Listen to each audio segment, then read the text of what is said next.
Hello, Night Nation. I'm Trey Strelko. He is Adam Eaton. Welcome to Sons of UCF. Kind of live. Happy Thanksgiving, everyone. We wanted to have a show out there for you and your Thanksgiving plans and your travels and such. Adam, hello. Trace, hello. We're live right now. You're just not seeing us live because we're not live when you're watching this, but we are live. And when you are watching this, it's likely Thanksgiving. And a happy Thanksgiving to all of you out there. From all of us here at the Sons of UCF, hopefully you're enjoying relaxing day, time, afternoon, evening, whatever it is, with friends, family, loved ones, football, and whatever else you're into. But a happy Thanksgiving from the Sons. In the spirit of Thanksgiving, I have a choice for you. Oh, good. Would you like to talk about politics? Okay. Or what's behind door number 2? Let's go door number 2, Trace. What did the turkey say to the computer? That's a terabyte. Google. There may be more jokes said. You could have chosen politics. I think terabyte would have been better. I think terabyte would have been better. I like Rewrite that. I like it. All right. So UCF football is not qualified yet for a bowl game. So I think of Saturday in Provo, Utah as the bowl eligibility bowl as they travel out. Double-digit underdogs at BYU on Around the Kingdom. It was my lock preseason as the game UCF most definitely would lose. I like to ask you a question now. It's a question that you like to ask guests. For UCF to get out of there with a win, what would have to happen? A lot of really interesting stuff. Scott Frost talked this week as presser, Trace, about shooting your shots, going in there and just kind of playing loose, playing free, giving it your all, your last opportunity out there. So you're going to need some out of the world performances by a few different guys on offense and on defense. You're probably going to need BYU to make a couple mistakes, some turnovers, some weird things to take place. It's not without of the realm of possibility, but you're going to need a lot of things to take place. But look, I think the reality is win or lose, and obviously the Vegas thinks UCF will lose this game. ESPN thinks UCF will lose this game. Win or lose, I think you want to see fight. At least fight and battle and give BYU a game. The Texas Tech game was over before it started. It seemed like UCF sort of laid down early and never really recovered. At least let's put some fight up in this one. Let's at least see a representative sample size of what this team can maybe do for a period of time. Maybe they don't win. That's fine. But let's at least see them chin strap that thing up. And as Scott Frost says, go out there and shoot their shot.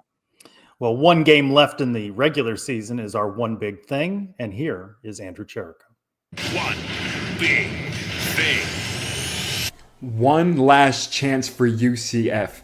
That is the motto going into this game, where they have one more opportunity to pull out a win and reach 6 for bowl eligibility. For Coach Frost and players, this has been a long season full of trials and tribulations. And there's many games that they could have won late in the fourth quarter. We're talking final drive, even final play. They would get one more chance to redeem all of that. But the biggest challenge, they're going against number 11 ranked BYU. Coach Frost and his players are up for the challenge. Yeah, that's something we definitely wanted to accomplish. I mean, we've been so close in a lot of games, but again, we have a great chance right in front of us. Probably one of the top teams in this league, and we have to go out and play at their place, and it's certainly not going to be easy. I got a ton of respect for Coach Sataki and his program and the guys that they put together, and they've had a really good year. So it's a big challenge, but we got a group of guys that if we come together and play well, we can be dangerous. So that puts no pressure on us, and it's going to be a lot of fun to go give it our best shot. Coach Frost said all season long that this team was going to have growing pains and challenges. And just a few of those examples are the penalties and the turnovers. But he's admitted that this team is what it is now. At this point in the season, he's not going to make any dramatic changes and changing the system to fix these. So they're going to have to work with what they have going against BYU. And although he has stated his excitement for year 2, putting on some of his key players this season like Waden Charles and Jaden Bellamy, plus he's going to have his own recruiting class and another year of the transfer portal, he knows he has one more challenge ahead of him to get one more game. And that challenge begins on Saturday at 1 p.m. Eastern Time in Provo against number 11 ranked BYU. And until next time, I'm Andrew Cherico for the Sons of UCF. Earlier, you talked about the fight the team has shown, other than maybe the Texas Tech game. And I don't want to accuse them of not fighting in that one either. I think they have shown good fight throughout the season. Yeah, I never got the sense that they've laid down. I think they've done the best with what they have. And Frost said, obviously after the Oklahoma State game, we are who we are. We have to wear who we are at this point. We're 11 games in. You're not going to magically coach a bad habit out of somebody here in game 12. So yeah, I do think this team has fought, and my hope is they continue to fight as they play BYU, Trace. But there's some scariness in this one. Now, let me just lay out some stuff for you. One, BYU wins this game, they go to the Big 12 championship, right? So they have something on the line. Two, on Tuesday's playoff selection, invitational, whatever you call that thing, BYU snub so far. Looks like they may be on the outside looking in. So they may need to get some style points up here for the committee to put them into a ranking situation. So BYU suddenly has a lot to play for, a little bit of a chip on their shoulder as well. So any thought of a malaise by this BYU team as they kind of look ahead and coast in? I think with what's on the line, I think you're going to get their best effort. And if the Knights can do the same, that's why sports are the best, Trace. Here's the problem. There's a 1% chance that UCF could pull this out. It may be slim, it may be small, but we've seen stuff like this before where there's a small chance and the team you don't think can wins the game.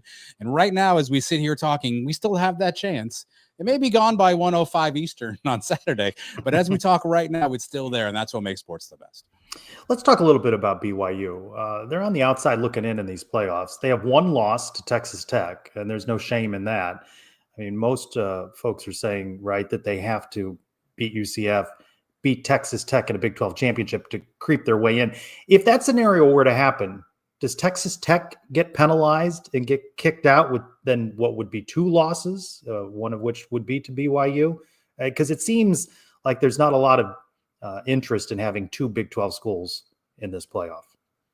Yeah, obviously a lot of talk about what's happening with the playoff. I think a couple of things. One, I think you have a Notre Dame problem here, because I think the reality is this is a TV show, for lack of better terminology.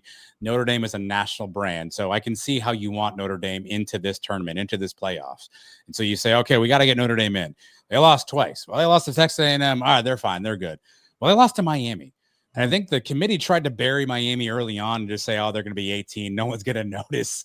And all of a sudden, everybody started noticing. Miami goes from 18 to 12, a 6-spot jump in the course of 3 weeks. For beating Virginia Tech, they haven't really done much on the field, right? So you can see the committee maybe just assume no one would notice how low Miami was. But now you say to yourself, well, we want Notre Dame in.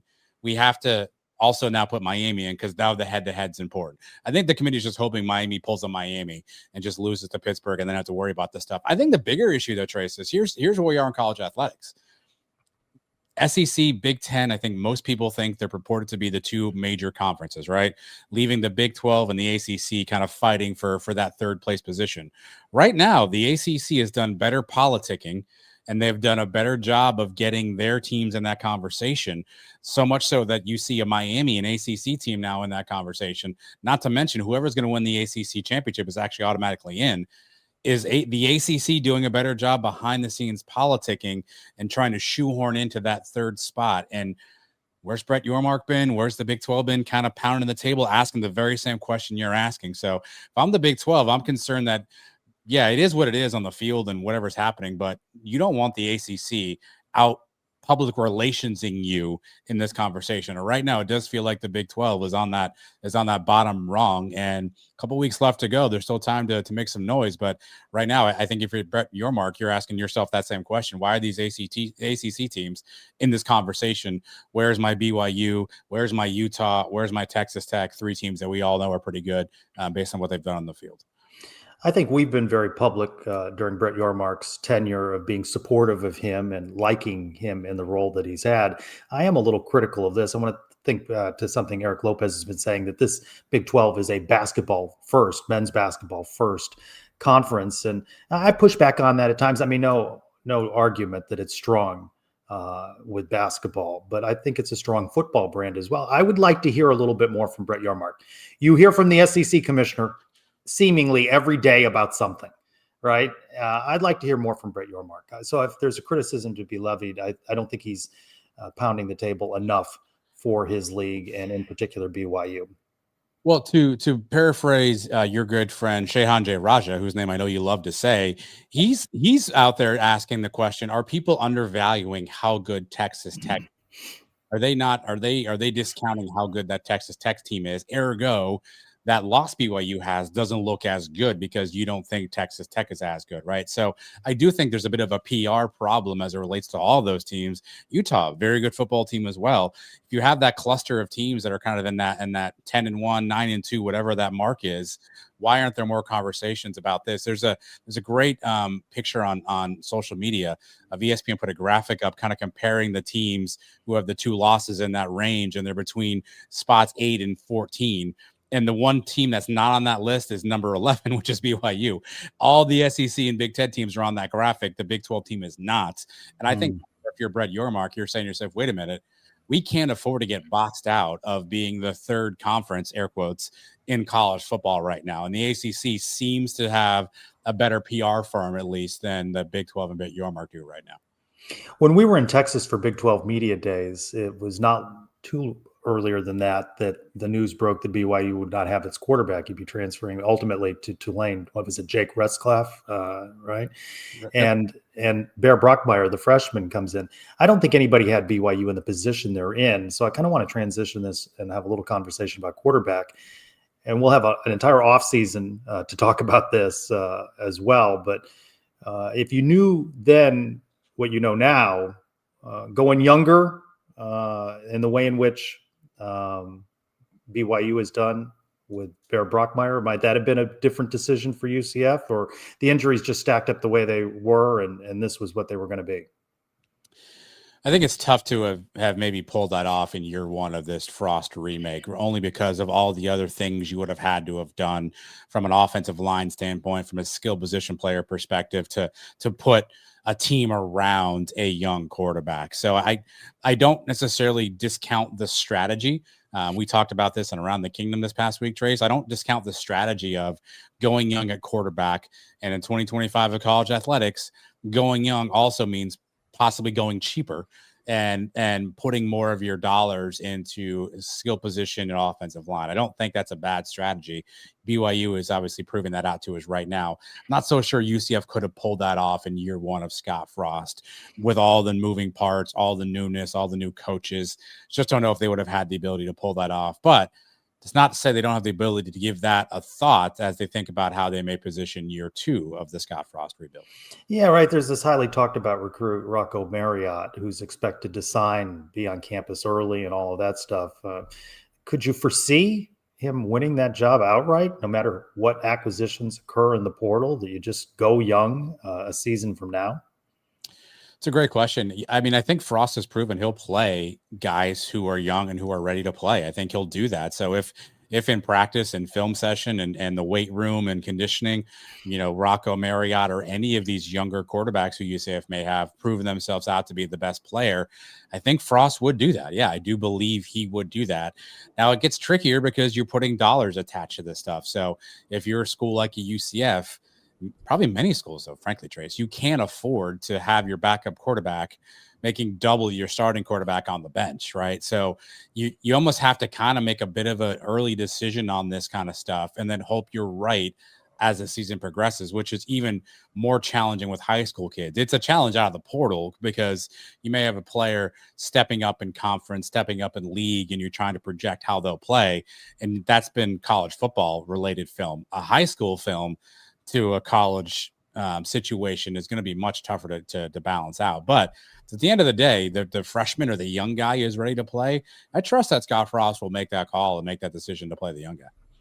We, of course, have a bit of a pulse of the fan base, the activist fan base, right? They're engaged with content like ours. If you had to say, what percentage do you think the fan base is behind Taven Jackson right now, or has he lost a good bit of the fan base? For the rest of this year, look, I think they're behind him, right? If you're talking like if someone says, hey, do you want Taven or what's behind door number 2? I think your majority would take what's behind door number 2. And I don't know that that's an indictment on Taven Jackson as much as just an indictment on 2025 sports, right? You say it all the time. I hear it all the time. The most popular person on the team is the backup quarterback, right? And so I don't know that it's an indictment on Taven as much as it's just we think what's behind door number 2 may be a better option for us. I do think you're going to find a sliver of the fan base that says, hey, at the right value, Taven could have an opportunity to come back, year under his belt. He's got a lot of the tools and measurables. Maybe he gets a better shot. But I think if you polled the fan base, on December 2nd at the end of the season, when all the kind of dust is settled, I think you'd probably get more people who are looking forward to what else is available at quarterback. Would you describe him as injury prone, or do you just think he's been hit a lot this season and it has resulted in injuries? I don't know that I would say he's injury prone. We don't know the full extent of his medical history, his medical reports, and we probably never will, right? George O'Leary famously said, you're either hurt or you're injured. There's two different things. I suspect there are things on Taven Jackson that hurt right now as you and I are talking. Are those the limiters into him playing football and being effective? Hard to say. I think we know the documented injury, which is the shoulder, right? We've heard tell of a hamstring, but he hasn't featured on an injury report since he left that Houston game. So our assumption has to be that's okay. So I don't know that I'd say he's injury prone. I think he's taken a lot of hits. He's taken a lot of shots. I think he's obviously been exposed to some week one. We were watching the first game of the season and he took a nasty shot on a slide to the head. It seems as though maybe he's been in those positions. So I don't know that I'd say he's injury prone. I think he's been hit a bunch. He's probably a little bit skittish now as he's running and moving with the football just based on that. But I don't know that I'd go injury prone just yet. Have you seen enough to say you want him back? I want him back at the right valuation. And I hate to do this in 2025, but I need to understand the mechanics of how all that's going to work from an infrastructure standpoint. So if there's a dollar figure that UCF is comfortable paying for a quarterback who very well could be your backup, then, and Taven's willing to take that valuation and it's better than what maybe else is out there, I'm fine with that level of continuity because I do think there's a positive in that. But if we're talking raises are needed, incremental increases are needed, I think that's where UCF has to tread a little bit lightly. But if it's at a valuation that allows UCF to build the offensive line, allows them to continue to replenish skill position players and retain a Taven Jackson who might be your backup quarterback, if that valuation is there and we can do that, then I'd be happy to sign off on that.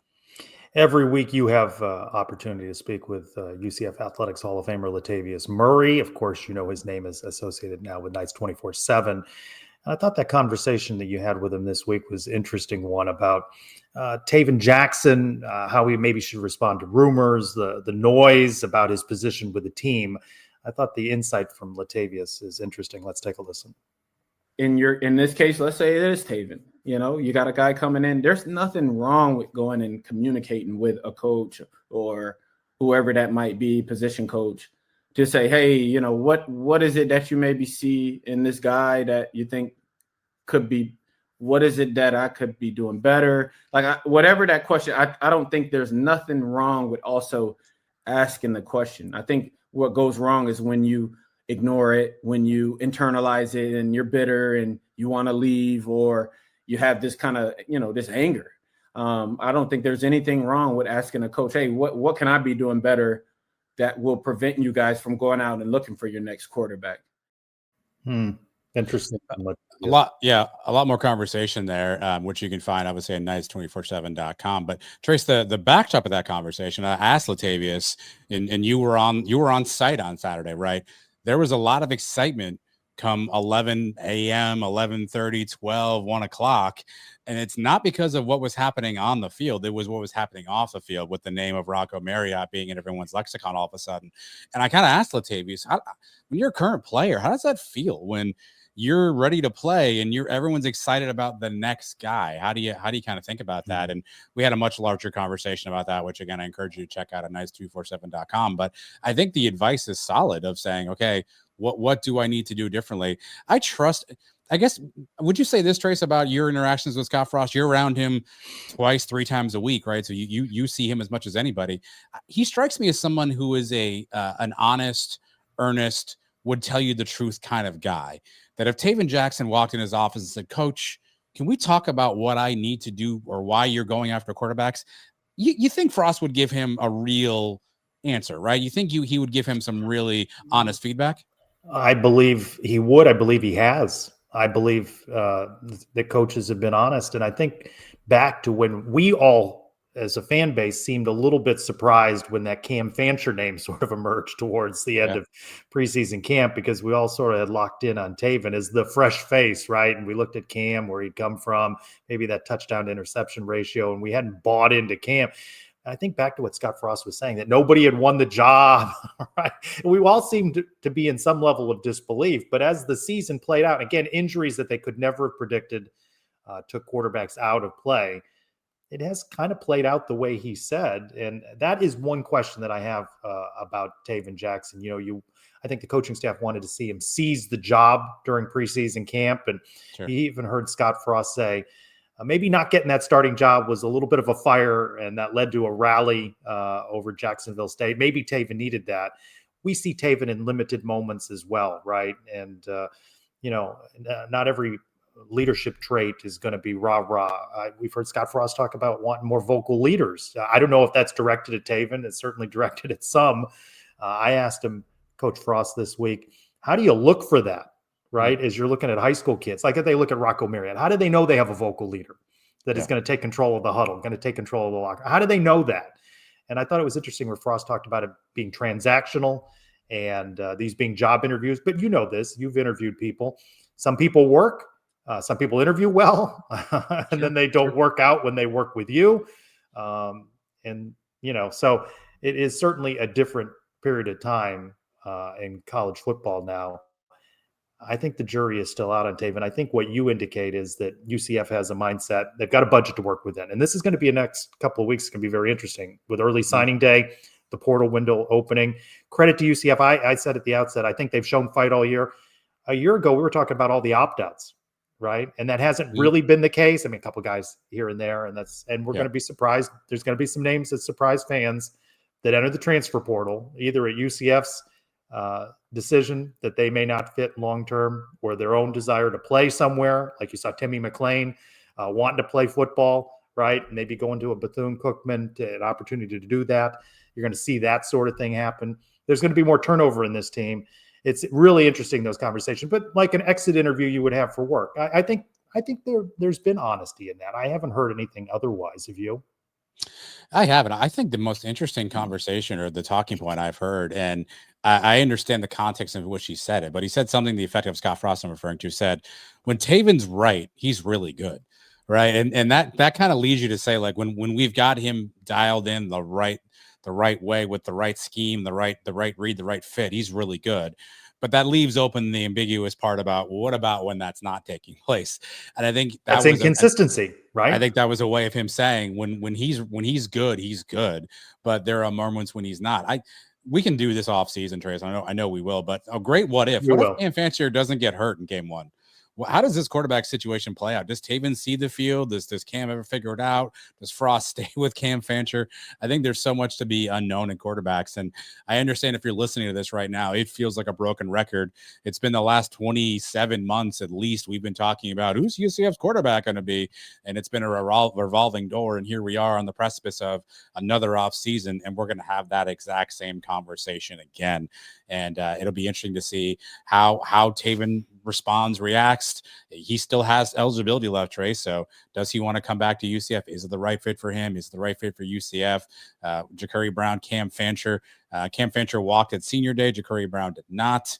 Don't know what that means. And then you have Davi Belfort, who we saw in spot duty as well. So we're kind of right back to where we started this whole shebang, is who's quarterback going to be again. And we can just kind of spin the tape back and figure it out as we progress on to the offseason.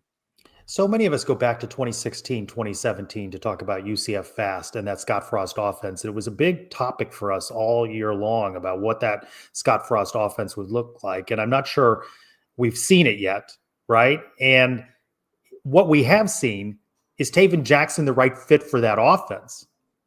Does that offense work for Taven Jackson? I think those are part of those conversations being had with Mackenzie Milton and, Coach Cooper, Coach Frost, Taven, the other quarterbacks. What's the right fit for what they want to do? I mean, Scott Frost has said it's been interesting, right? If you could just go back and listen to everything, it'd take you an hour or two, right? Just to listen to all the pressers back to back. But he's talked about not wanting to overload them. It's a new team, a young team, right? They can only do so much because we haven't seen a lot of razzle dazzle, right? That means they don't have a great deal of confidence that they can pull off plays like that, right? So what is, if there's truth serum there and Scott Frost, what does his offense look like now? And do they think Taven Jackson fits in that? Would Taven Jackson be a bit of a different quarterback if he had a better offensive line? That was a debate that Elo and I had. You got to get the quarterback right. I'm like, you got to get the O-line right. Obviously, you want to get both right. And when we second guess Taven Jackson, how many of us have ever been hit like he has over the course of the season? Maybe you would be a little shy in running. When he criticizes himself, as he did after the last game, and said, I need to get a little tougher running. What does that mean? He needs to put his body on the line. I mean, you got to slide right, but you're going to get hit. A couple times he's been hit. He's just been standing there, right? And there's been they've blown right through the line and they've just hit him. It's got to affect you somewhat over the course of the season when you know that in week 12 you are hurting in multiple places and you've been hit. That's got to affect you. And I'm not questioning his toughness. They play football, so I'm not questioning it. But I do think about what Scott Frost has said over the course of the year. I'm still not sure I know what his ideal offense looks like as we get ready to conclude his first season back in stint 2. I think it'd be really interesting as the offseason, kind of plays out. You're right. You've heard Frost say, well, we're trying to go slow. Then there was a game where he said, we've got to get more creative. Then there was a game where he said, we put too much on the plate this week. We've got to really dial it back. And so it's kind of felt very much. I believe all of them said. I don't think he's he wrong. believes it in the week in which he's saying it. Yes. Well, that goes back to the quote. I know we seized on this a lot. And while you may think whatever you think of him as a coach, he's much maligned. Dave Aranda called UCF a game plan outfit. And we all said, what the heck does that mean? I think this is what that means, which is week in and week out, Frost is saying, what do I think we can do this week? Have we progressed with anything in practice? I go back to the game. I was it the Baylor game, Trace? Keep me honest on this, where we ran 2 direct quarterback snaps and like a 5-play sequence and dropped them both. Was that Baylor? Yeah, I think that was Baylor. Yeah, that was Baylor. I imagine they practiced that all week. And Frost said, this is going to work. This is our game plan. We're going to do this. We're going to get this. We're going to see this. This is going to happen. All right, let's go, team. And we got in there and we dropped the ball twice. I imagine he's putting in stuff that he thinks is going to work at that particular time with that opponent, with the players he has at his disposal, both in the lineup and out of the lineup with injuries and whatnot, puts that out on the field and says, let's go execute it. And I think we've seen times where the execution just doesn't happen. It's just not there. And so I think that's formed a lot of his philosophy this year. And I think we took that Dave Aranda sort of comment as like, what's he talking about? Is it a joke? Is he taking shots? I think he's being legitimately honest with, like, each week Scott Frost is saying, this is what I have at my disposal. This is who I'm playing. This is what they do really, really well. This is what they don't do well. Is what can we do within reason with our team to get that? I think I'm not trying to say he's coaching with a hand tied behind his back, but I think he recognizes the limitations and is trying to make the best of a game plan week in and week out, and thinks he has it until false start on the offense, until illegal procedure, the tight end's not covered up, all these too many men in the huddle, like all these things that pop up. How many times has that been called? Too many guys. 12 guys at least twice in the last 3 weeks. So I assume he thinks all this is going to work, and they practice it, and then they get to the game and nothing. And I do think it'll be interesting if you could give him truth serum. I'd be fascinated to see what he would say about his entire season of how to game plan this offense up and down. Well, on that truth serum, right? So it's 2nd and goal from the 1 in the Kansas game, right? And we know now how plays 2, 3, and 4 work out. And after the game, he said, or maybe it was his Monday presser talking about maybe I could have been a little more creative there. But they thought they could get 1, right? 2nd and goal, they thought they could run for 1. 3rd and goal from the 1. They thought they could get, each down he thought he could get 1. Now it doesn't work, and you can say, well, maybe I should have done something different there. Well, he did. But you should be able to get 1. We just had that Oklahoma State. It was 4th and goal, and UCF had tried 3 times, and they sneaked Dylan Wade out for that little misdirection touchdown, right? Like, that's the same. that is a sign of. I went back and I was reading some stuff. You and I were talking via text about some offseason stuff and looking back at what we thought versus what played out. And one of the things I wrote in a column very early in the offseason was, how does UCF sort of think about their offense? What does the system look like? And it's interesting when you go back and look at it now. And what I said was you just may need to see some evolution. Right. The score may not bear that out, but evolution will. You kind of saw the evolution of, okay, I've tried to run this thing. I know that's not working. Let me sneak Dylan Wade out on a beautiful play design who was wide open for a touchdown. You see that evolution. But to your point, one for me, I think most people want to see you just line up, throw the ball in the belly of a court. Every week in the NFL, Trace, people are tush pushing all over the place for yards, and yet UCF can't figure out a way to get a yard. It does seem confounding when you look at it, but maybe, just maybe, you've seen that evolution of how Frost is calling a game. And again, I don't want to make excuses, but first time Scott Frost has called an offense in how many years now? Because that was stripped of him in Nebraska his last year or so. He wasn't calling offense there. He certainly wasn't calling offense as a special teams analyst for the Rams. So it's probably been 4 years since he was kind of the play caller again. Maybe he also needs a little bit of time to get back in his groove. He used the phrase, right, that they are what they are. And I think back now, we thought the defense would be better than the offense. And I think that's proven to be true, right? And I don't think anybody expected the year that they've had with Coach Grinch, the return of Alex Grinch, and the defensive coordinator role, right? But consistently over the course of the year, the defense has been pretty strong. Special teams is now maybe not the return game. That's not what you would hope for it to be, but you have in Noé Ruelas, a Bolitnikov. Was it Bolitnikov? Was that the award? Groza. Yeah. Bolitnikov catches him. Yeah. Groza kicks him. Not Bolitnikov. But, right, they've been pretty consistent there. Have you seen evolution and growth in the offense? I know that was a mailbag question we got a week or two ago.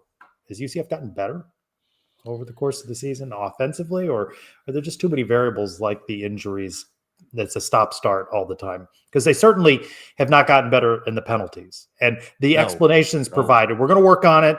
And then 2 weeks ago, Steve Cooper was saying, well, we stop a play in practice. Now we're going to let it play out. Then they come right back with 8 or 10 penalties. So Frost was just sort of like, this is it. We're going to have 8 or 10 of these things a game. And they're going to, and it's not just the numbers or the yardage. It's always so painful. It's the worst time. They kill a play. Yes. And then how do you judge the offense when you were you're 2nd and 14 on a play? It just changes everything you're hoping to do, especially when you don't have a strong offensive line. Your running game stalled out.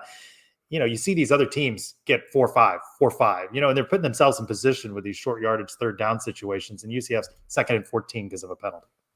Yeah. I think, I give this stat on Around the Kingdom this week, Trace, and you talked about Taven Jackson and the offense.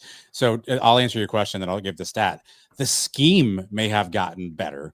The execution certainly hasn't gotten better. I think we've continued to see those things, come back up to bite UCF and all the penalties, all the pre-snap stuff, right? All that stuff. Taven Jackson had the most rushing yards he's had all season in week 3. The second most was last week against Oklahoma State. We basically win an entire conference schedule with Taven Jackson not running the football. And yes, I know he was out for at least one of those games, left early in another. But you talk about injuries. I think that really hampered his desire to maybe run, and perhaps the coaching staff saying, hey, we don't have Cam Fancher now. We don't have Ja'Cory Brown. We don't have 2 of our quarterbacks.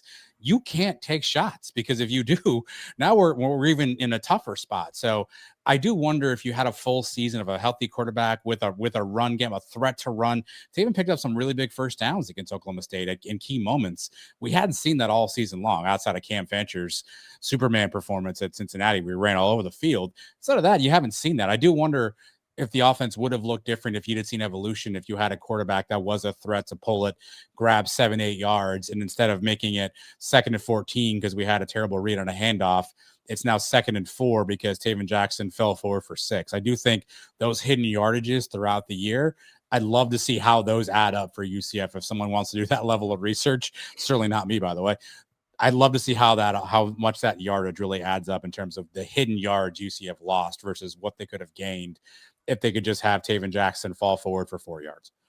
I'd say most of Night Nation still is hopeful about Scott Frost. Jury's still out on him as a head coach, right? There's 2017 and there's everything else.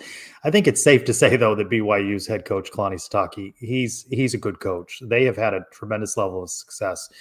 You were at the Boca Raton Bowl where BYU rolled all over UCF.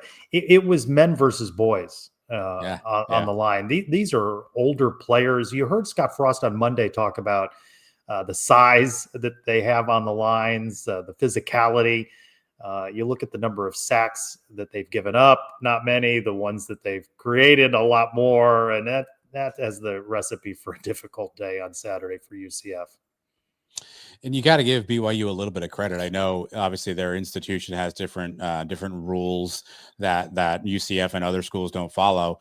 But to basically get rid of your quarterback and Jake Retzlaff, who had a great year, who a lot of people are talking about, and then turn the ball over to a true freshman who literally. So the Bear Bachmeier story, he went to, I think, Stanford. Was only there for the spring, and then the home of Dylan Risk. Dylan Risk pushed him out. Still not there. By the way, I had some fun today. I went through and looked at some of the guys who left last year and their stats. Yeah. It's a fun exercise. Oh, is this an Around the Kingdom? No. Just Chauncey Magwood's 4 catches this year. But he leaves after spring, comes to BYU, and it becomes the starter. And here they are. I mean, that takes a little bit of courage as a coach to say, I'm going to turn this thing over to a true freshman quarterback who's already left one school after 3 months to come to BYU. Who's wearing number 47, which I just can't get used to. I love it. I can't get used to this. I just can't.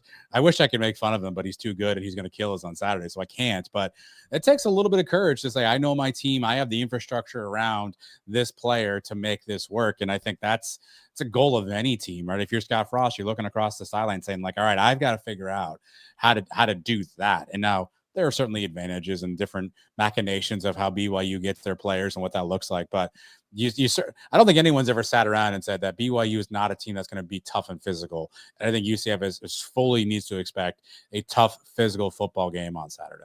We'll see how it plays out. I think it's going to be interesting to compare UCF's performance against Texas Tech and that against BYU. We caught up with Coach Sitake at Big 12 Media Days when we were asking all of the coaches we spoke with what their advice would be for head coach Scott Frost. Oh, he already knows ball. I mean, you can see it on film. I think a lot of people will say just be ready for the physical play, but Scott understands that. He knows that. I mean, look, you see how big he is and his style of play. That guy is an amazing quarterback and was really physical. So he understands the game better than a lot of people think. Gone full circle. Be ready for the physical play. The only problem is he lauded Frost's physicality. He can't play on Saturday. So as much as Frost may be a well put together specimen, not taking a snap on Saturday. Well, it'll be interesting. What is it? 17 and a half, 18, depending I've on seen anywhere between 17 and a half and 18 and a half right now as the line as the midweek approaches. On a positive, the forecast has gotten a little bit better in terms of there not being snow. It's still upper 30s, lower 40s temperature. Are you much of a cold weather guy? Scott Frost said, if you don't want to play in cold weather, you're not, and I'm thinking, well, I'm not going to be on your team then because I don't really want to play in the cold. I prefer cold over hot. Now, what I don't like is cold wind. So if you've got a cold temperature, I can survive that. But if you're getting that whipping wind and you're getting feels like and wind chill, that's where Adam gets a little bit unpleasant. But if you're telling me it's a 34-degree day and it's kind of calm and still and a little bit of sunshine, that's short sleeve weather for your boy here. But if you're throwing some wind at me, then we got problems. As we celebrate Thanksgiving this week, I want to say very thankful to have opportunity to interact with all of the Sons interns and the army of interns. They do such great work for us, don't they? Yeah, look, we've been, really fortunate. I think a lot of people always ask us, what's next for you? What are you guys going to keep doing? And I think you and I will both tell everybody in an honest moment that after a while, it's tough to continue to do things, but the interns have really helped kind of keep us young, refresh what we're doing, give us fresh perspective, fresh ideas, opportunities to work with people who are very hungry, very eager in their career. And it's hard to not get energy from them when they're excited about trying stuff and doing stuff. And we get to be a small sliver and part of that too. So again, a big thanks to all the interns and everyone who's trusted. I think that's the biggest thing, honestly, Trace, is that they trust us to help them potentially learn and grow and develop in their career. And that's not something that I know you and I take lightly. So for all of them who just give us 1% ounce of their trust that we can help them potentially do something and get to where they want to be, I think that speaks volumes. And that's the thing I think you and I have enjoyed the most about these last 24 months or so of the Sons of UCF is getting that energy from the interns.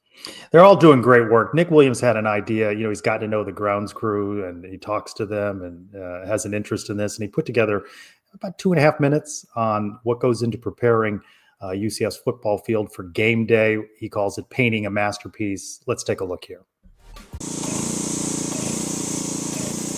The sounds of spray paint fill the bounce house long before the cheering fans do, but who's behind painting UCF's 100-yard canvas? Meet Alex Enos, Assistant Director of UCF's Turf and Grounds. He doesn't believe he's an artist, yet every blade of grass says otherwise. Nah, I wouldn't go that far. I just feel like it's an insult to artists. When UCF plays a home football game, Alex and his crew use more than 50 gallons of paint for each end zone. Not bad for someone who once got tough feedback in art class. I remember in middle school, my art teacher told me I didn't draw right, so I made sure to send her a picture of this the first time I painted a field. The UCF logo he paints isn't just a black and gold pigment, but rather a tattoo forever on his heart. I got family all over the country, and it's still cool on a random Saturday to get a text and be like, hey, it looks awesome. It's something you take a lot of pride in. Growing up, he knew he wouldn't be the one catching touchdowns, but he still wanted to have his work seen in between the pylons. I've always wanted to be part of an athletics grounds crew. When I realized I didn't have the skills to play on the field, I was like, well, it'd be cool to take care of it. Now, this isn't as easy as it may look. I'm no artist, and this is definitely one palette I don't want to mess up. So you say she, as if maybe this might be one of your kids. Is that how you kind of feel? A little bit, yeah. I mean, we try not. Nothing's my field out here. It was here before I got here. It's gonna be here when I'm gone. It's not my field, but you do start looking after it. You get a little protective. He measures his success in silence. When the fans don't complain, he adds a point to his personal scoreboard. I mean, just know there's a lot that goes into it. We care just as much as them. We joke that the more we go unnoticed, the better we did our job. At the football stadium, honestly, if you don't really notice anything, then that probably means we did a good job because you don't have tire tracks or nothing went wrong. While the players create the memories, they do so on Alex's masterpiece. Nick Williams, Sons of UCF. All right, not bad. Field looked good, didn't it, Adam? And I like all of the shots that Nick used in the story that he told. 50 gallons of paint. That is not a number I would have had to get. If you would put me in a chair and said, you're not getting up until you guess the number of gallons of paint. I don't know that I would. I have no context of what that really means when I'm standing in the crowd, looking at the crowd. It's incredible. Kudos to Nick too, who put his phone in peril to get that last shot. Trace, his phone was in peril. I messaged him. Sounds like it's okay, but kudos to Nick for putting his phone in peril and getting that last shot. But just a great idea, great work, and just goes to show. I mean, we were talking about the interns before that we ran that, Trace. So many people have to play a role in getting UCF athletics to where it's at, and the things that happen every game, every day, every week, practice fields, uniforms, all that stuff. And it's cool that Nick was able to tell that story, and maybe there's some more stories out there that he can tell in the future too, Trace, about the people behind the scenes that are really making UCF happen. But a really great piece, and I got to say this, not just because he's probably listening. I hope he is. Nick is getting really, really good. His quality of work has continued to elevate, and you can see his confidence, and you can see the way that he's doing his work, and it's awesome to see. And again, hopefully his phone will be okay. We don't have a reimbursement policy at the Sun, so that one's on you, Nick. When I saw the first pass of the story, I said to Nick, I wonder how excited Brian W. Peterson's going to be with all the gold paint. Is it just gold jerseys or is it yellow in the shot? That looked more yellowish. Now I'm sure they were mixing something there too.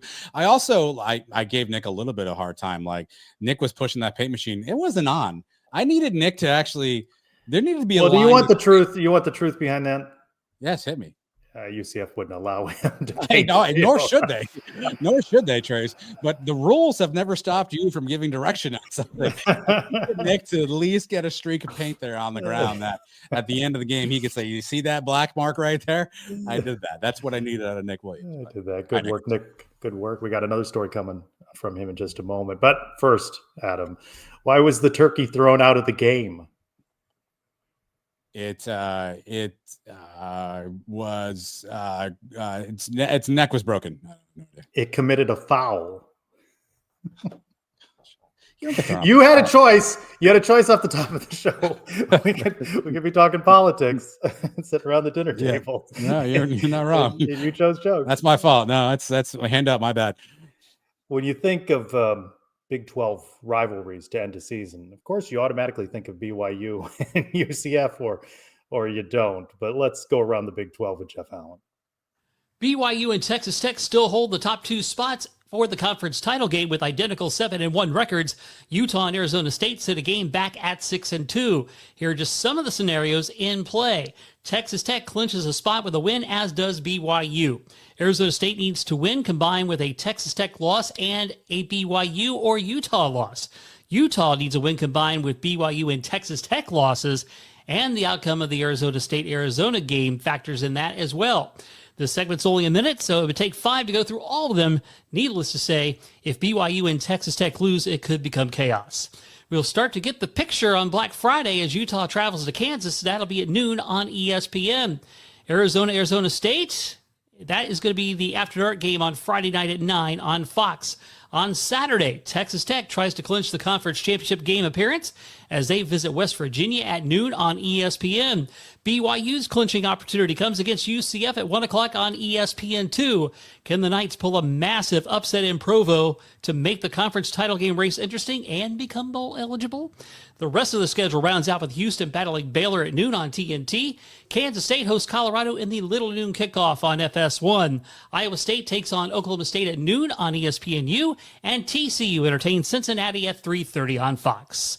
With your Big 12 Minute, I'm Jeff Allen. Happy Thanksgiving. I like how he said that if I had to go through all the scenarios, the tiebreaker would be longer than a minute.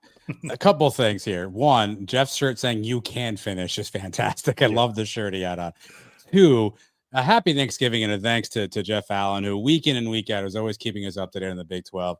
Always has his videos, always ready to go, always does a great job. Consummate professional. Three, for introducing the phrase "Little Noon Kickoff," which I think he's thrown in to every single one of his videos. And it's really my fault. That has not caught on more, Trace. I think we need to do more to derive that too. But a hearty thanks to Jeff Allen.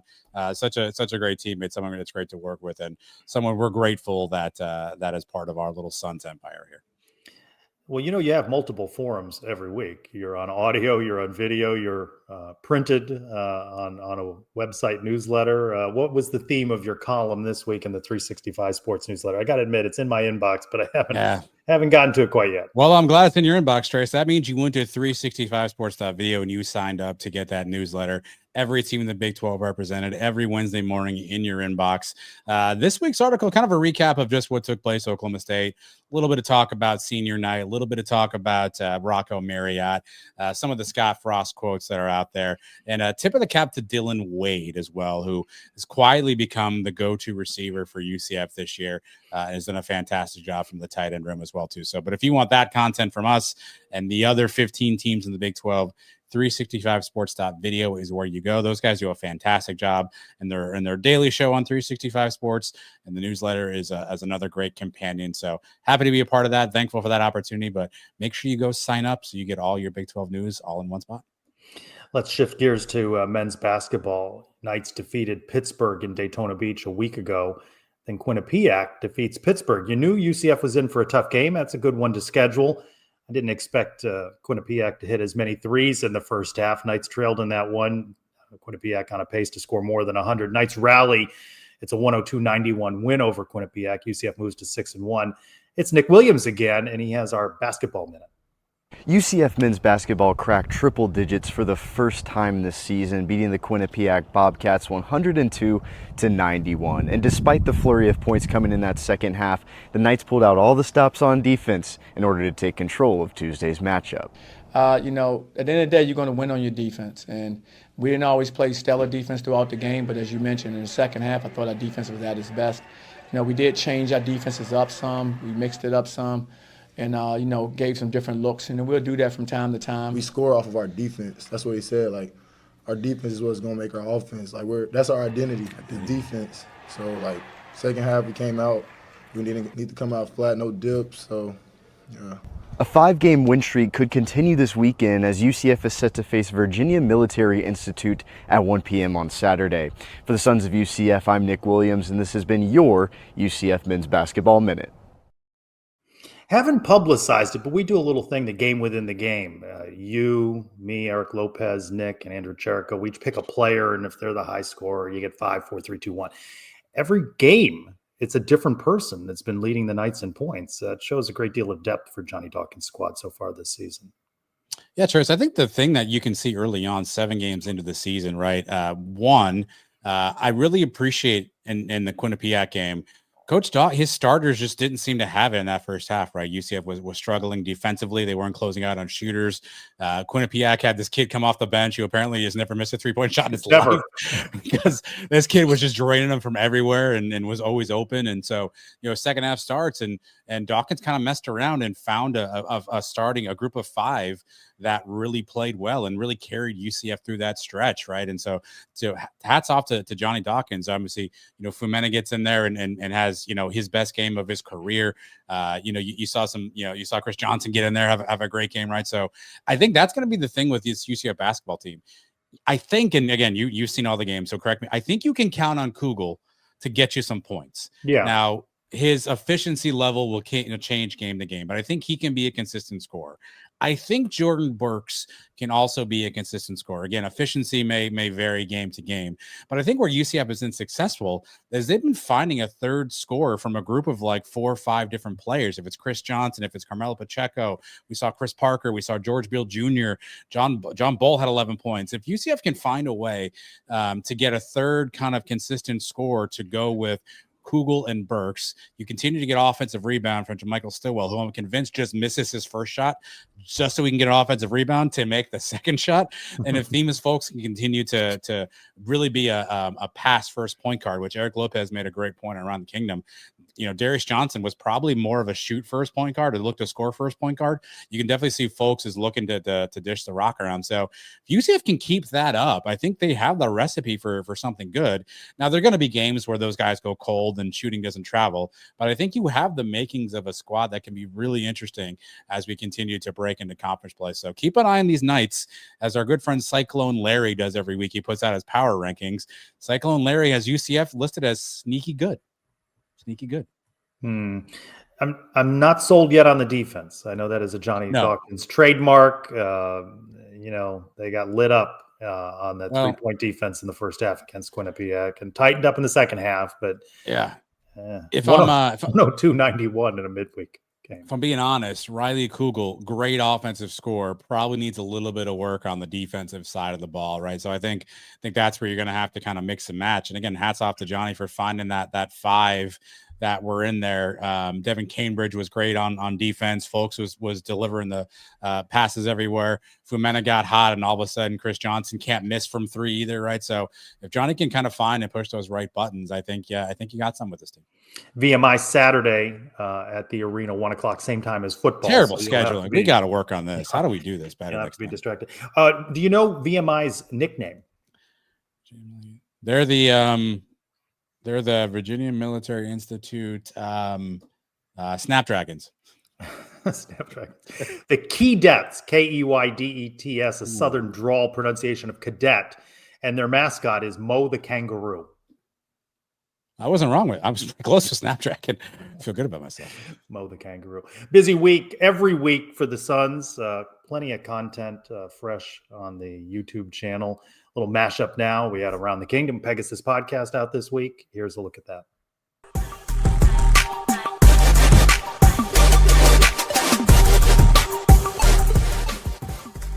I love that you're trying to discount the bounce house being back because, they beat a bad Oklahoma State team. When was the last time they beat 3 Power 4 teams at home?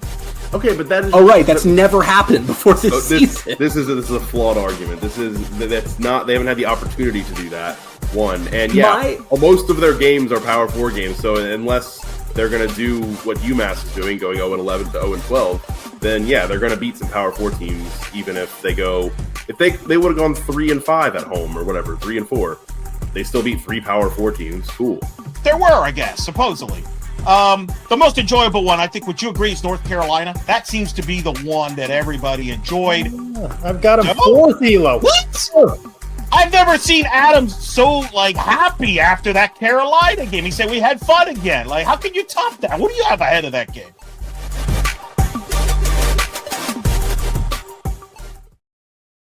Elo's never seen you so happy. I don't think Elo actually saw me after that game. Hey, but B, the vibes were strong after that game. I'm wearing the shirt tonight to commemorate that game. The vibes, but look at that tease, because now you have to go watch Around the Kingdom and figure out what did Trace Chucko actually have in North Carolina that game. Around the Kingdom available wherever you get your audio content and or video content. That's right. Let's look around at the other sports. Men's soccer ends its season with a 2-0 loss at Georgetown in the second round of the NCAA tournament.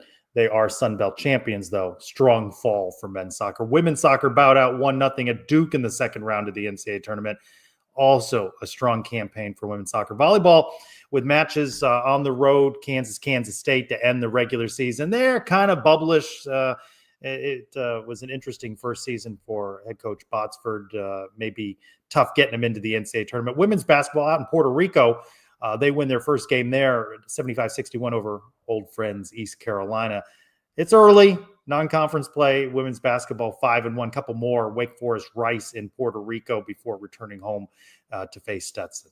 Adam, knock, knock. Trace, who's there? Anita. Anita who? I need a bigger pair of pants. I ate too much at Thanksgiving. You had a choice. Just logistically, does anyone else have a pair of pants bigger they would give you in that moment? That seems odd. Let's not worry about that, though. Let's not worry about that. Let's not worry about anything in this Thanksgiving edition of Sons of UCF Not Quite Live. It is time for the mailbag. So it's a mailbag. So what? So what? Do you know whose mailbag that is? It's that time again. Time to open the Brian W. Peterson Sons of UCF mailbag. It means a lot. Sons of UCF, man, listen, they gave me a great campaign. Sons of UCF, baby. Hi, fellas. So sometimes you hear Frost at the pressers. He goes up there, it's you guys again. I think he's gotten, over the course of the season, he's got kind of bored with the same faces. Robert, 2 letters, 2 words. What sacrifice would you offer up to the football gods if it ensured a win over BYU? Absolutely none. 0. Nope. Yeah, I got nothing I would give. Yeah, I mean, I'd love a win, but I'd be okay. I mean, I get where we are right now, so love a win. Maybe I would give them.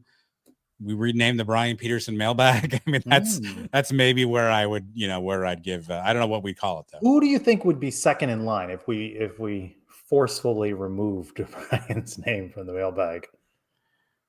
Wow. Mario is where I went with my mind as well. Although we have some consistent people every week with. Maybe we should start rotating it. Maybe it's the Black Gold _Ed. Yes, Sons of UCF mailbag. As Golden Knight _2 mailbag. There's some the UCF 1203 guy. There's some options here. Again, Brian, sit tight. I know you're under the weather this week. He's watching the gold paint again. He told me he was sick, Trace. He was drinking ginger ale. Diet ginger ale, of course. Who knew? Right. But no, nothing I would give up for a 1-year rub. And I'm already on record. I think it's better that they don't go to a bowl, focus in on recruiting. I saw some people pushing back a little bit on that and taking the extra practices and whatnot. I do think the caveat with that, though, is if your bowl is early, you don't really get a chance to take advantage of those practices as well. And if kids are opting out and you're not sure what's happening, you have a skeleton crew, and you have what happened to UCF. Does anybody remember the Military Bowl? We played Duke and half the team didn't play because we just lost to Tulane, and I don't want one of those again too. So if that's what I'm going to get on the other end of it, then let the chips fall where they may. Trey, shoot your shot.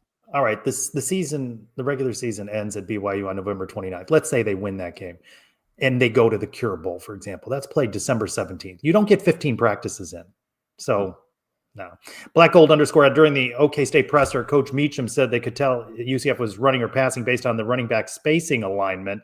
Are we making it too easy for defending teams to know our plays? I thought that was interesting. A little bit more than the Dave Aranda comments. Sounds like it. Like first, I think we've heard someone say that. I mean, and I'll take Doug Meacham at his word. He knows more football than you and I probably combined. If he picked something up that told them what we were doing, then yeah, let's fix that. Let's not do that. Hey, UCF Knights win says wants to buy an RJ Harvey. By the way, thunderous applause for RJ Harvey in this stadium. Yeah, I mean, it's nice to see him back. Wants to buy an RJ Harvey number 12 Broncos jersey, but for some reason I feel like he's going to change his number in the offseason. Is there any talk about that? I don't know. Should I wait until next season to be safe? So he had 37 coming out of the draft or training camp or whatever. He was displeased with that number. Then he wanted a lower number, and I think 12 became available. He famously wore 7 at UCF. He's not wearing that at Denver. One John Elway has that one, so he's not getting the 7. Is that retired? 7's retired. If it's not, Denver needs to relink their life. So is there a smaller jersey number available? I think most guys want the single digit number. Is that going to be available? I don't know. But here's the thing. These days, buying a jersey, guys are on new teams tomorrow. They're getting traded. I mean, buying jerseys is a really, really tough situation too. So I'd say if you like RJ Harvey, get the jersey now. Get the 12, get the Broncos jersey, wear it with pride. And if he becomes number 5 or something down the road, just live with it. It's going to be fine. Did you catch the end of the presser with the players after the basketball game? Famina had to change jerseys from 0 to 20 because there was blood on the jersey. And I asked him, I go, you got to adopt 20 now? No, he didn't like 20 at all. He had a good game. I think that was last worn by Pooh. What's his number now? He's 33 now. He's 33. I just have a 20. I think he got seniority to take a better. I assume 33 is a better basketball number than 20 for most people, right? So I think he went. But my question was that still Pooh's size? Because that wasn't going to work on 7-foot Jeremy Famina. Well, that's an interesting thing, right? They had that 20 available, but what if it wouldn't have fit him, right? I guess that is. There's a famous Orlando tie-in story here, Trace, where Michael Jordan had his jersey stolen at the old arena and had to wear number 12 in a game. One of the only the 3 numbers he's ever worn in the game, obviously 23, 45, and 12 in the Orlando Magic's old arena. They catch that guy? I mean, I remember that story, but I don't. It's a great story. I don't know. I'm not really sure that they ever caught that guy or not. We need a fact checker for this show too. Another one. We have like 32 interns. Miguel, anybody? Where's everybody? Is Miguel behind this? UCF Knights win with another. Is UCF a bad road team? Yes. Or did they just stink on artificial turf? Could be. Yes. Check the schedule the past 2 years, see the results. When they play games on grass, BYU is grass. I think it's just road team. Like I think they're just for some reason. Can we stop, Trace? Can I ask you a question? Just you and I talking here. Yeah. If UCF wins the toss on Saturday against BYU, every game they've deferred to defense. Do you flip the switch and go offense on this one just to change the mojo up a little bit? It feels like, particularly on the road, going on defense first hasn't necessarily panned out well for the Knights. Do you take the ball if you win the toss? I think so. The defense hasn't started strong in the last couple of games either. So. Well, it's funny. Latavius Murray, when I part of the Latavius Murray conversation, when he talked about what do you do in this game, he said, this is the game, that spin move you want to try as a defensive end, try it. Right, that juke move you want to try as a receiver, you try, you lay everything out on the field. If you've been thinking about doing something different, this is the time to do it. I just wonder if coaches do the same thing. So you know what? Screw it. Let's get the ball first. Go down, and we're gonna punch this thing to the 20-yard line and false start 10 yards back. I don't think they're gonna, but we'll see. UCF Guy 1203 and Blue Sky, pertaining to the conversation you guys were having about facilities versus player spending, is it dangerous to drastically cut facility spending and pour it into athletes? Because what if you start winning? How do you revert back to a more equal share? I tend to live my life this way, right? All things in moderation. So I think you have to, I don't subscribe to you don't get a scoreboard. You got to buy a lineman. I think you got to find the balance. And I think that's the challenge of being Terry Mohajir and staff, is you've got to continue to upgrade facilities. Some of it's just maintenance that you need to do. And some of the upgrades that they're doing are designed to bring in additional revenue, such as the Roth Tower expansion. So I think you have to find the right balance. You got to thread the needle for sure. But I also would say that if you have a winning product, you'll have the ability to potentially grab more dollars from a winning product than a losing product. So if you say, hey, I'm going to invest now in winning products so I can potentially maybe grab some additional funds on the back end of that, I think that's a strategy as well. But you have to thread the needle, right? You can't keep the cupboard bare with facilities, but you also can't keep the cupboard bare on the field. You have to thread the needle. I think if you're not Texas Tech, everyone else is trying to do something very similar. There's a part 2 in this question. Or if, count the ifs, you start to winning and make it to the playoff, you take the money you got for the extra game and invest that into facilities. Got to get to the playoff to invest in facilities. May never invest in facilities that if it's dependent on. Crying out loud, BYU can't get into these playoffs.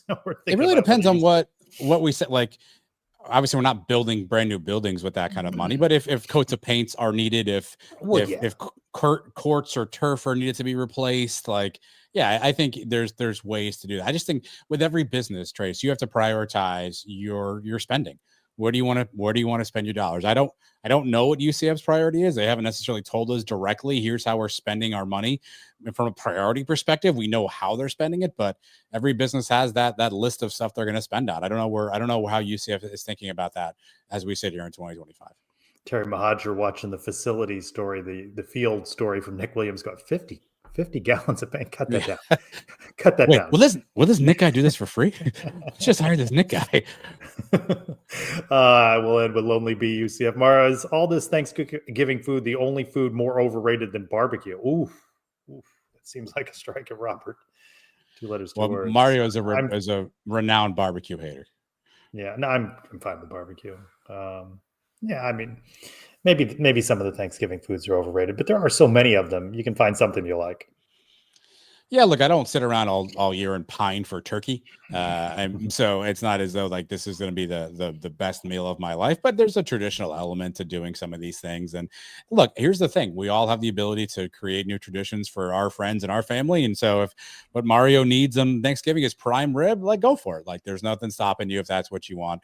But again, I don't think anyone's sitting around being like, man, I can't wait for turkey. It's fine. It's turkey sandwich. What are you going to do? It's fine. Thanks, everybody, for your mailbag questions. It is that time for What's in the Box. You put out a call for questions, and we may have gotten one. We may have. We also may have gone to, Alumni Hall, 4100 North Alafaya Trail or alumnihall.com. Black Friday coming up, by the way. They may have a sale there. Check that out. Oh, yeah. Also, holiday season. Maybe you or yours need some gifts. Get those too. Alumni Hall is where you can get that stuff. 4100 North Alafaya Trail. This one comes from UCF 1203 on Blue Sky Trace. I think it's he wants to know, let's imagine you have 20 to 50 coworkers you're close with, you're friendly with these individuals, you enjoy their company, very good experience in your work environment. And then one day, bam, you win $100 million. Would you share it with those coworkers? And if so, how much? I have not. Well, maybe I have worked in an environment with that many people. No. No. I'm going to do a lot of planning to figure out what to do with that money. No, if I knew of somebody's particular case, that they were in a struggle, a medical situation or what have you, I might tend to do something more anonymously rather than make a big splash with it. So no, I wouldn't disperse money across 20, 30, 50 people. I don't think I'd do that, but I might try and make a difference in some people's lives. The number's too high here. If it's as opposed to 25 to 50, it was 2 to 5. I might be more willing to say, hey, all right, let's work on this. There was a famous, what was the Powerball, one of these giant, $800 million situations at a workplace of mine. We all pitched in and bought a group of tickets with the understanding that we would all split that money should we have won it. So that's a situation where I was contractually obliged to split it. But if there was a smaller number, I might consider, hey, you got a kid going to college here, let's take care of that, right? Hey, your car is broken down. But I don't know that I would go 25 to 50 coworkers. I don't like people that much. Here's the other thing, Trace. If I win the lottery, I'm not really telling anybody. You have to in Florida, though. It has to be publicly disclosed. I'm going full scream mask on that. There may be signs I won the lottery, But I don't know that I'm going around telling everybody that. It's not. I don't know. It's a good business. All right. So Fred and I, we have this conversation. I said to him one day when we were talking about this premise of spending money. If I won $100 billion, whatever it was, I don't know that. Well, one, I don't want to drive anymore. I want somebody to drive me around, but I just can't put out an ad saying, "Hey, do you want to drive around a billionaire?" Right. So I'd want to hire somebody I knew. Sure. Right. Well, I don't think I'd be that trusting. Sure, should you? Yeah. Yeah. How much? Let's just assume you live near me. Okay, we live near one another. Okay. I don't know what you make in your current profession. How much money to be my driver? All right. What do you got to make a year? What do you got to make a year? And I go somewhere. I'm going to Chicago for a weekend. You can go. I'm going to go see the Cubs. But you also arrange the car. I have to fly with you and then drive you around the cities you're going to. Yeah, I don't want to drive anymore. At all. You're never. And I don't want to hire a stranger to drive me. You're not doing Ubers. So wherever Trey Strelko goes, I must tag along with Trey Strelko. By the way, on that Uber thing, they're bringing that Waymo to Orlando now. No, these driverless Ubers running around. I'm not ready for that in my life. No, not ready for that in my life. All right. Yeah. This is assuming I'm a billionaire and I'm not getting an Uber. No, totally. So but let me ask, if you're going to Chicago, are you paying for my hotel as well? Like, yeah. Okay. I mean, we're friendly. Yeah. So all expenses. You can even go to the game with me. You don't have to go. How often do you envision yourself having? What are the work hours? There's no more work. Oh, you mean the hours? Yeah. Like, am I gonna get a 2 a.m. phone call? Like, hey, I want some Taco Bell. Let's try out the Chariot here. Do I look like a no? I don't know. You're a billionaire at this point. Now you're a maverick. You can do what the hell you want. Like, I don't know what you're thinking about here. So, well, let me tell you a side story. So I used to have regular business trips to St. Louis. And at some point, I don't know how this happened, I ended up with a car service. And I was talking to the guy, and he was telling me about one of his clients. Her husband died in a plane crash. So she would never fly again. And she had a 2-week trip that she had to make to California every year from St. Louis. So she hired him for 2 weeks to drive her cross country. So he was paid handsomely for this gig because he's just hanging out. I mean, she picks up food and hotels and all of that, but he's available. This is what really kind of inspired my thinking about having somebody drive me. It wouldn't be egregious. I mean, I wouldn't play it. We're flying private. If there was something that was a 2:00 in the morning situation, you'd know about it. It wouldn't be a spur of the moment. We're flying private wherever we're going. Oh yeah. All right. I'm health insurance or no? Yeah, sure. I'm yours for $175K. Wow. You're hired. Really? Yeah. My friend, God, I've known him for a long time. He wanted $250. I hired him too. Of course, I haven't won any of this money. You could be a lot cheaper. This is a negotiating tactic that I'm going to employ with my friend. $175K, but the insurance is worth more. So my wife and I have this debate all the time. If I do win the lottery, I've often said, and again, it's going to have to be in that 500 plus, not as often as I should. Yeah. We're talking 500 plus million. Okay, we're not talking like 10, 5, 2.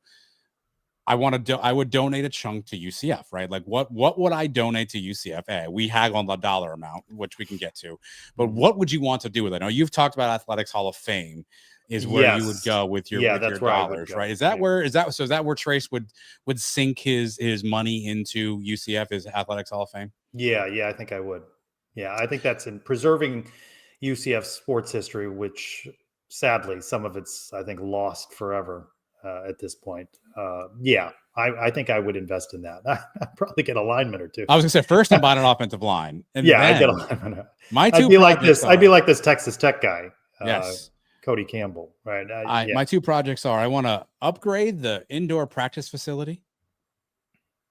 And I'd like to build a better media center. I've seen the Steve and Brenda Sloan media room. And let me tell you. So if you give enough money, can you get the late Steve Sloan? Can you get his name ripped off? I don't want to do that. I like Steve Sloan. I don't know his name? No, but no, it would be the Eaton family media compound or whatever. Like I don't know what I'd call podium.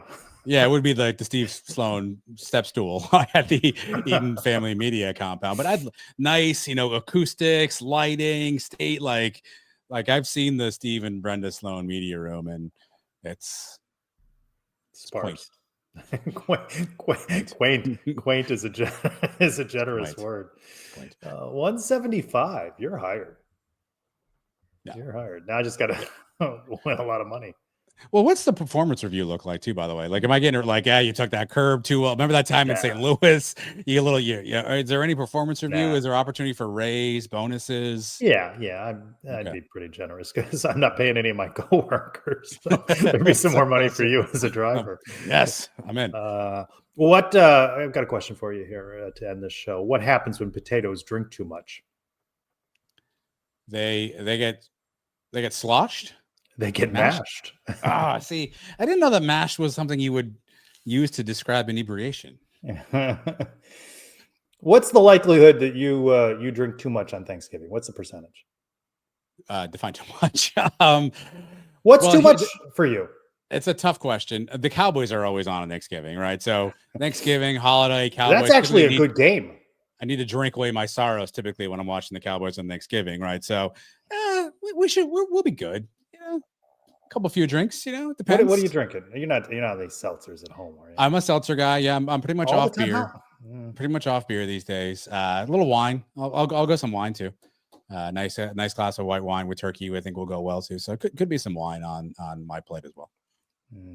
Well, that's a good game. There's a good slate of games on Thanksgiving. People are saying that could be the most watched regular 50 million ever. That's what they're projecting. So yeah, God, can't wait to watch my Cowboys lose. And you may know the outcome when you listen to this week's Sons of UCF Not Quite Live. Again, we're grateful and thankful for all of you every day for supporting all the Suns content, all of the Suns personalities in our shows, and got a couple weeks left in this 2025 year, but you can count on us throughout the year to be there with you. For Adam Eaton, I'm Trey Strelko. Go Knights! Charge on. Brayden Marshall, defensive back at UCF, and thank you for watching the Sons of UCF. There you go. Brayden Marshall came up big. Big game. He closes out the Sons of UCF almost kind of sort of live.